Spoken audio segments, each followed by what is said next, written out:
Hey everybody, I'm Mikey Andersen, and this is Fantasy Avenue, where each week we talk about everything you need to know in the world of fantasy football. Hey guys, welcome back to Fantasy Avenue, your road to fantasy football victory. I'm Mikey Andersen, and welcome to, in most leagues, the first week of the playoffs. Let's go. Now, this is not the case for me. I have one league that is not in the playoffs, but my other three are in the playoffs, so I'm feeling great right now. And I was able to make it in two of the three other leagues. I'm going to make the playoffs in three of my leagues, so you know what? I'm happy. I'm happy where I'm standing right now. Let's get into it. Let's get in right now into the last week's review. We'll talk about some waiver wire updates. We'll make it a bit of a short episode. Just get right into what you're going to need to carry your team to victory. I'm also going to take any suggestions for I'm still trying to figure out what I'm going to do as for podcasts once the fantasy season is over. So either, DM me on Instagram, let me know if you know me. Like, what should I do when it's the playoffs in the NFL? And there's still NFL games going on, but there's not necessarily fantasy games going on. The championships have happened. I don't know really what I'm going to do, but we'll figure it out. Let me know if you have any ideas. Also, the Instagram has a new name. It's now the Fantasy Avenue Podcast, just to make it a little bit easier for people to find and for people to know what it is. It's not just a news page. It's like, there is the link on that top corner. Go listen to the podcast. So yeah, let's get into the week. It was an exciting week. A lot of good games. There's somebody I have to talk about right off the bat. Maybe the most hyped player of the whole last week. And that is your guy from down in the Bay Area, Brock Purdy. Defeats Tampa Bay and Tom Brady's Buccaneers 35-7. I mean, he didn't have a massive fantasy game, but when you defeat a legend as the Mr. Irrelevant pick, right, the last pick in the draft, and you're defeating the legend Tom Brady himself, it's awesome. And it's a huge deal. So, I mean, big ups to Brock there. I also got to say, before anything, I'm looking at my fantasy right now. The league that I'm not going to make the playoffs in? Yeah, this is the third time this year I've lost by 1 point or less.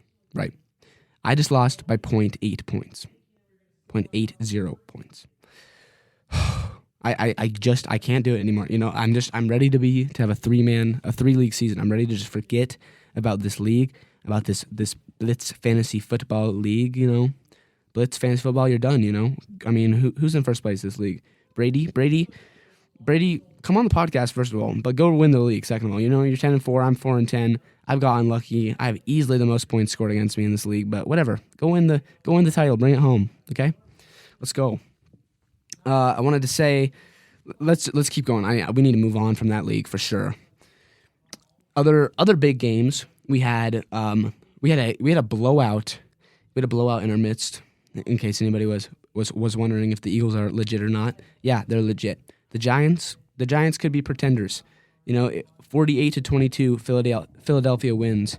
Their offense of A.J. Brown, Jalen Hurts, and Miles Sanders. I'm pretty sure Jalen Hurts on the ground has 10 touchdowns. Miles Sanders on the ground has 10 touchdowns. And A.J. Brown through the air is 10 touchdowns, if I'm talking about that right.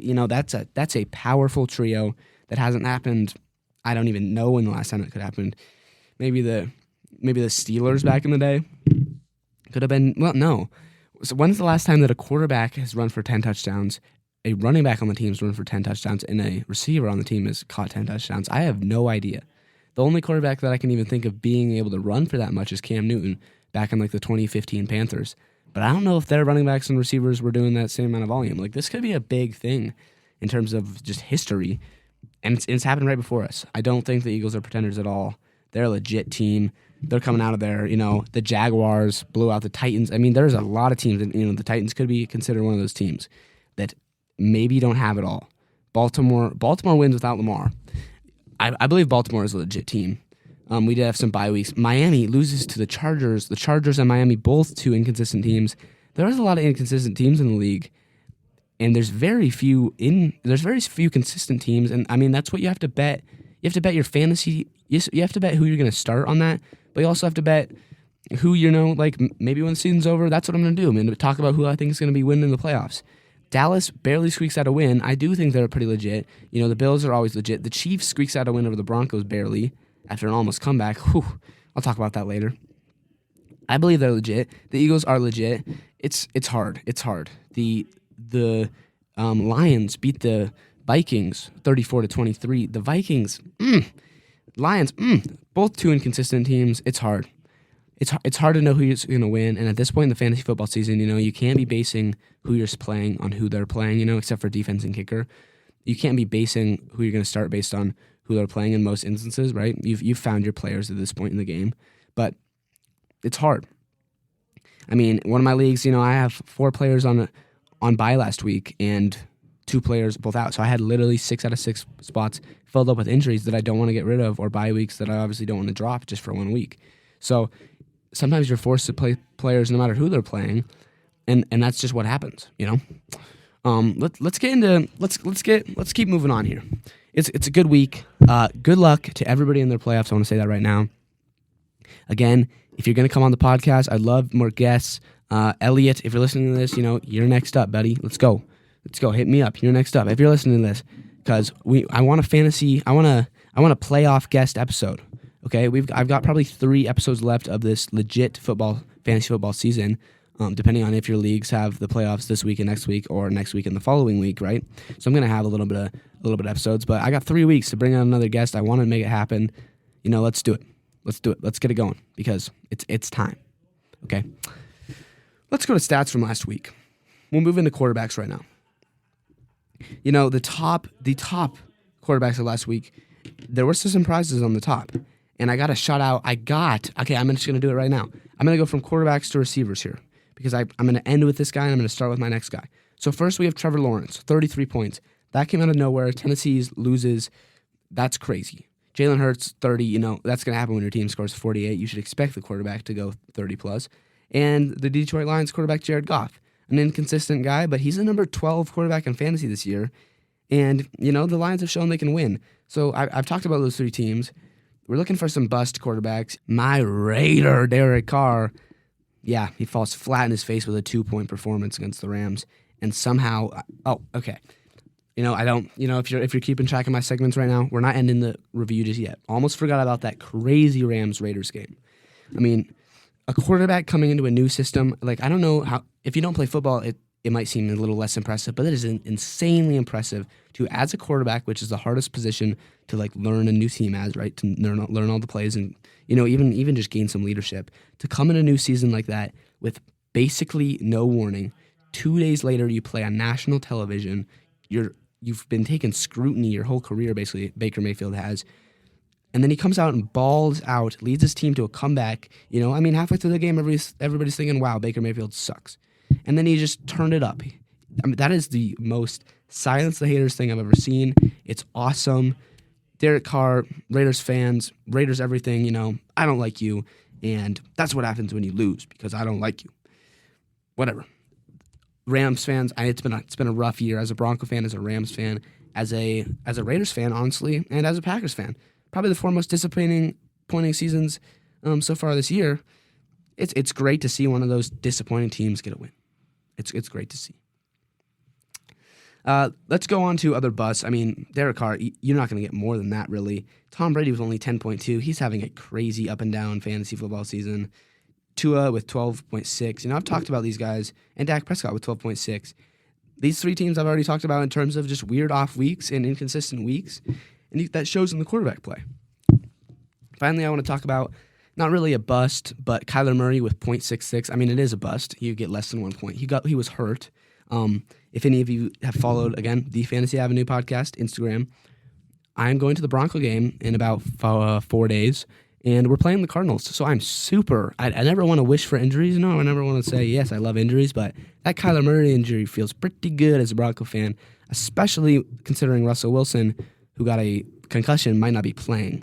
So, even it up everything we can. It's rough for Kyler Murray, but the Cardinals, I don't want to call the Cardinals a disappointing team, but they've been up and down as well. And at least as a Bronco fan, it's gonna be nice this week not having to go against Kyler Murray, because he's a legit quarterback. Ignore fantasy. The final thing I want to talk about with quarterbacks, and I alluded to him a little bit, Russell Wilson. I'm just gonna throw my bias right out the window and say, yep, Russell Wilson with a 25.5 point game. That is average. It was the number 4, but that is the second best game he's had all year in terms of fantasy points. It's not going to be consistent. You probably shouldn't start him, but the Broncos offense showed so much life in that game. Showed so much just like willing. They wanted to win, down 27-0, and we lost 28-34. That's incredible.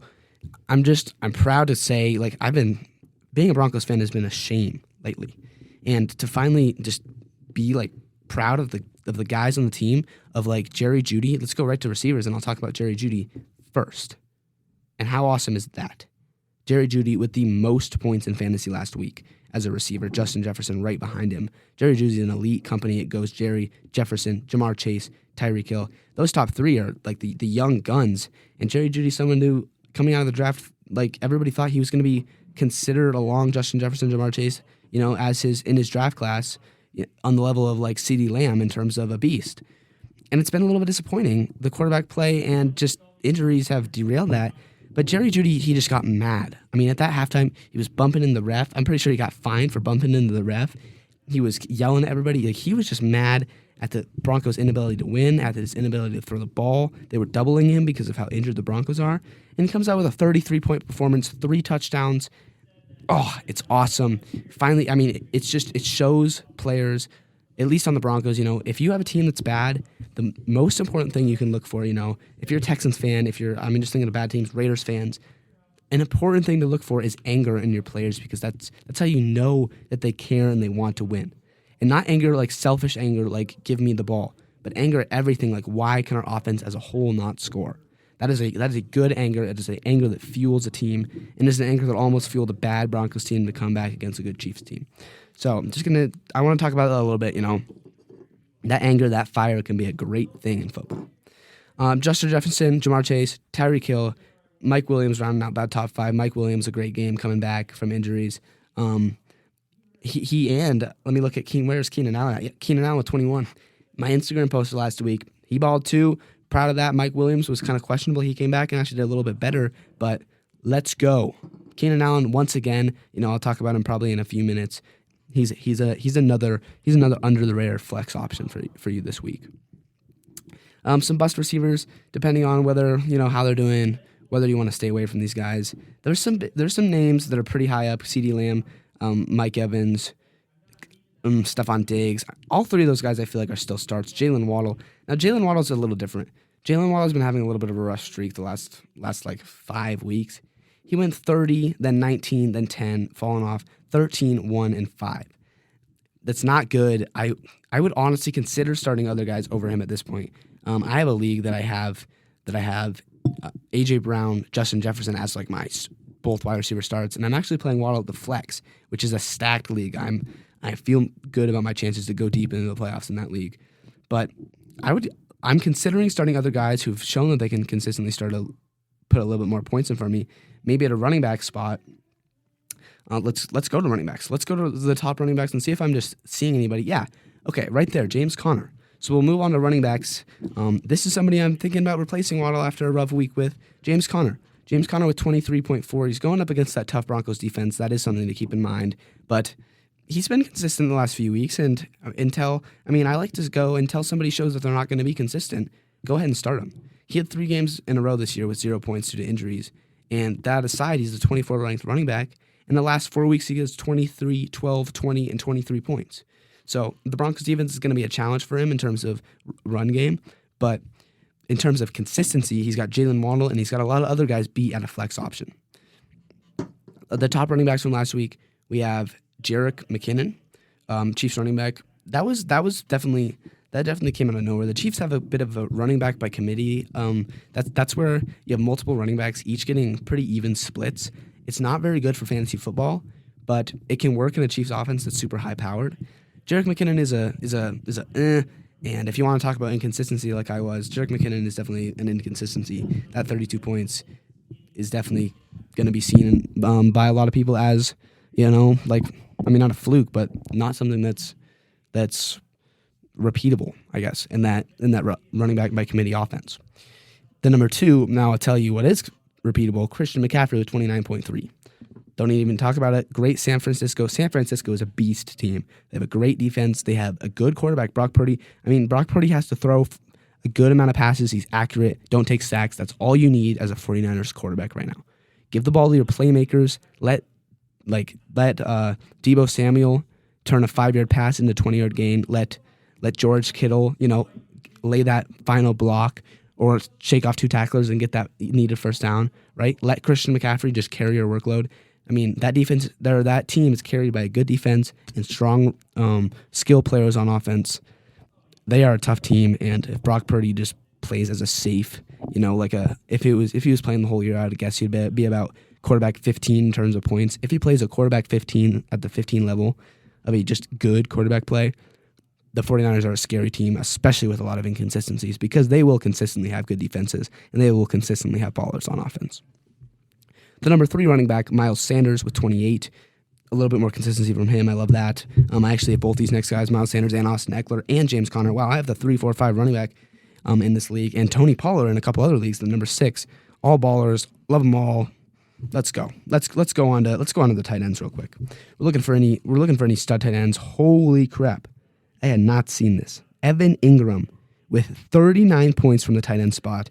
That might be a season high. I don't know if a tight end has hit 40 this season. 11 catches for 162 yards and 2 touchdowns. Wow. And he didn't even get a red zone catch. That means his touchdowns were from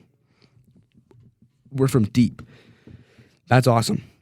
I mean, talk about consistency. That is no consistency there, but that is awesome. And if you're just looking for any tight end on your roster, you can pick up Evan Ingram with a chance that he'll do that again, because there are very few tight ends in this league that can even do that. They can go for 11 catches for 162 yards and 2 touchdowns. They put up legit receiving numbers. I can think of one tight end that I can legit just see that happening like any week, and that's Travis Kelce. He only had 11, not terrible, but definitely not up to his level. I'm not sure. That's crazy. David Njoku and oh goodness, his name is Chigoziman Okungwo. I'm gonna get back to you on this one. Hopefully I remember next week. I'm gonna ask Mason about this. I don't have the Bluetooth set up to my phone and the thing, so I don't really want to call him. I don't really want to set that up, but let's go with the Tennessee Titans tight end number 85. Don't want to butcher his name. Number 85 on the Titans.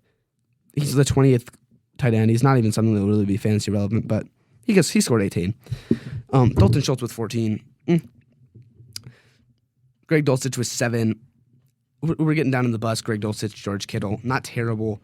I mean, bus is like, for a tight end, is so different than other positions. It's like one catch. You don't want to know a bust. A bust was Mark Andrews. He's still the number 2 tight end, even with his last 2 weeks. His last 6, 7. Wow. He's the number 2 tight end, even though he hasn't scored over 13 points since week 6. Since week 6, his high is a 12 and a 10, and then that's it in the double digits. That's crazy. That shows you how high of a level Travis Kelce is compared to everybody else, because that's insane.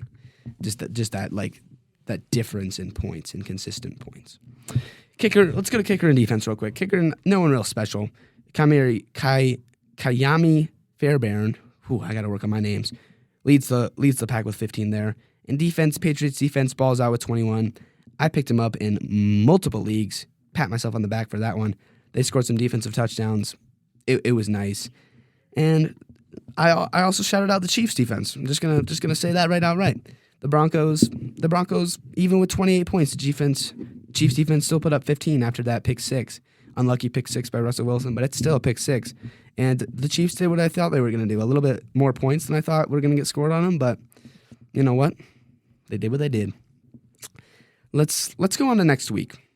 I'm excited to not have an episode. I mean, my last episodes have been like 40 minutes. If you're wondering why I ramble so much, if you don't really listen to the podcast a lot, this podcast is completely like improvised. I don't have any of this written down. I'm just looking off my phone and just coming off the top of my head, thinking about what I know about these guys. So sometimes when I do get caught in a ramble and I do like have to like backtrack in my brain for what I wanted to say before I got onto this tangent. So yeah, just give me a break when I start talking about something you definitely don't want to hear about. Whatever. Let's go to waiver wire. we're not going to get distracted right now. No. Looks like Justin Fields is going to come back. That's a big start. He's dealt with a little injuries, but I picked him up in multiple leagues off the waiver wire, and I'm starting him basically every week. Like that's a crazy season when a guy's been doing that. When you're coming off the waiver in a playoff team too. I'm number 2 ranked in one of these leagues, and I don't even have a single quarterback on my roster other than Justin Fields. That's crazy. Tom Brady said, "Bye-bye, you done, old man." And Justin Fields strolls in and runs for a 70-yard touchdown. That's insane. That doesn't happen with quarterbacks. Wow. Wowza. I really like Christian Watson this week. Green Bay Packers wide receiver. The volume he's been getting, let me tell you, he had a bye last week, but the 4 weeks previous, 39, 21, 28, 24. He's getting good volume in terms of targets. He's getting good yards. He's getting great averages, and he scored a touchdown in each of the last 4 games. In total, he's scored 7 touchdowns in the last 4 games. That's a big start. He's available. He's dropping in terms of league availability, but if you want a flex guy, that might be the Instagram post. Yep. Where's that claps at? Oh, yeah. Oh, it's muted. Hey, wait. Hey, I need everybody to just calm down. It's going to be okay. Yeah. Woo! Christian Watson. Man, figure that out. He's going to be my main flex start for this week. I have him started in this league over Christian Kirk. Ooh, I don't actually know if I should do that. I'm going to go with it. Over Christian Kirk, over the 11th ranked receiver, because until he shows he's going to slow down, 4 weeks of consistent production and that high of consistent production, yeah, I do like that. I do like that.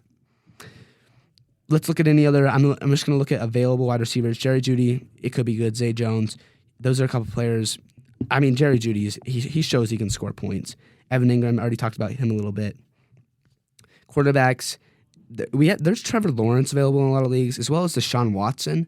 Deshaun Watson is a little bit of a tough start because he hasn't really balled out like everybody thought he was going to, but it takes time to get back into the NFL flow, right? He'll probably be my quarterback start for this week. We're going to go to tight ends. Any available?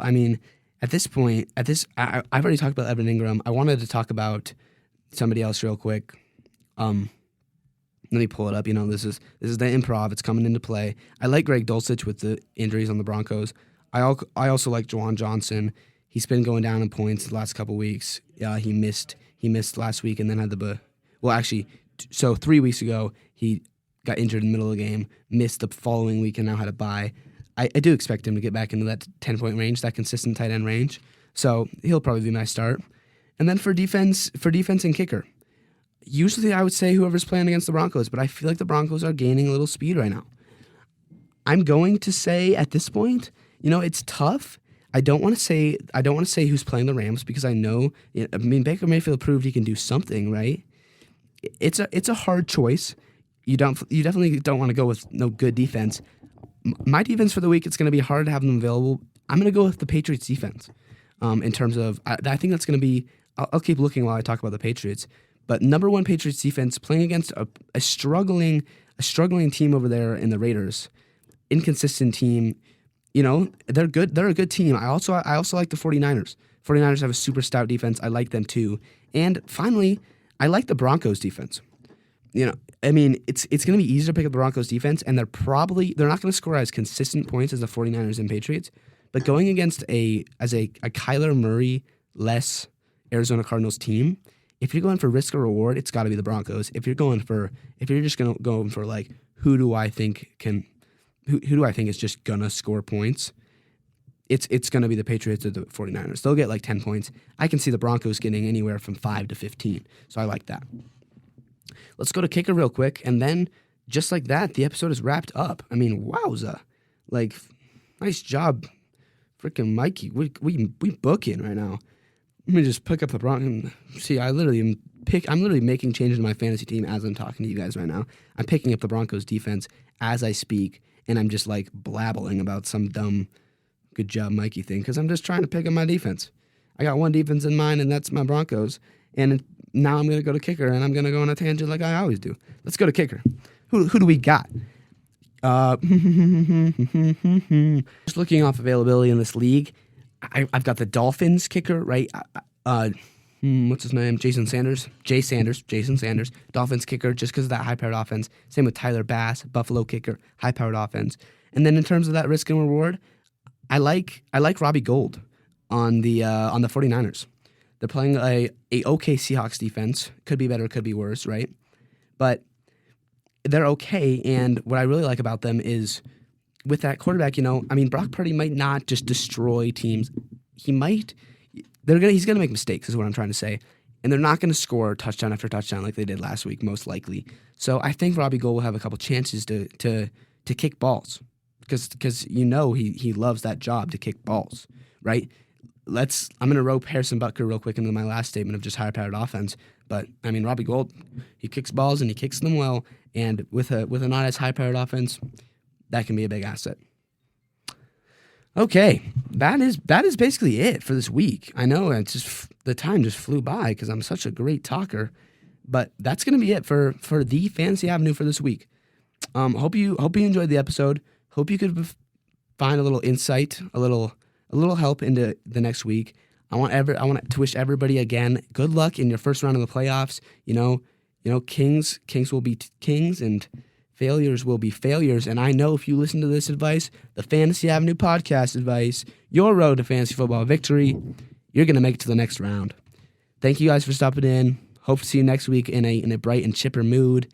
And peace out.